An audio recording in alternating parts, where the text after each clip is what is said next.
Mambo vipi mtazamaji wa PMTV? Hii ni PMTV Updates na leo hii kwenye updates tunaruka na kudondoka mitaa ya Twiga na Jangwani, ama unaweza kawaita wananchi ama klabu ya Yanga kama ambavyo inafahamika barani Afrika. Na kwenye klabu ya Yanga leo hii tunazungumzia urejeo wa beki Kisiki, beki ambaye alijipatia jina kubwa hapa nchini Tanzania, akapewa jina la hadhi ya jeshi.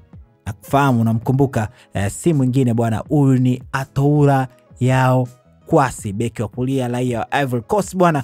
Tunakumbuka alipata majeraha msimu uliopita, hivyo basi ikailazimu klabu ya Young Africans kuweza kumuondoa jina lake kwenye wachezaji ambao watatumika msimu haswa kwenye kipindi cha kuanzia mwezi wa 9 mpaka mwezi wa 12, huku kukiwa na ahadi kwamba panapo dirisha dogo ambapo litafunguliwa, basi bwana mdogo huyo atarejeshwa kwenye kikosi na ataendelea kuwa ndani ya klabu ya Young Africans kama wataridhika na kile ambacho nakiona baada ya kupatiwa matibabu ya majeraha ambayo alikuwa ameyapata. Na kumekuwa na picha na kumekuwa kuna video ambazo zinatuonesha Atoura Yao Kwasi akiwa amerejea ndani ya kikosi cha Young Africans na anafanya mazoezi sio ya peke yake tena, kwa sababu hapo awali tulimuona akiwa anafanya mazoezi na trainer peke yake, lakini sasa hivi kumekuwa na clips ambazo zinasambaa kwenye mitandao ya kijamii zikimuonesha yeye akifanya mazoezi na timu kama timu. Na video ya mwisho kabisa tumeiona akiwa yeye pamoja na Pacome Zouzoua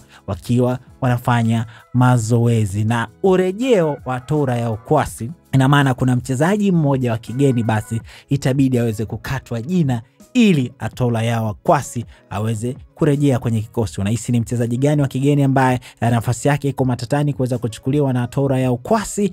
Unaweza ukaacha comment yako hapo chini ili kutuambia na sisi tuweze kujua nani ambaye anaweza kukatwa jina. Lakini nikukumbushe tu, wakati unaacha comment yako usisahau kuweka 500 yako kwa wale ambao wanatumia website ya pmbet.co.tz hasa kwenye michezo ya casino. 500 yako inaweza kukufanya wewe uondoke na Toyota Harrier ambayo inatoka kila siku. Hivyo usisahau kutembelea website ya pmbet.co.tz.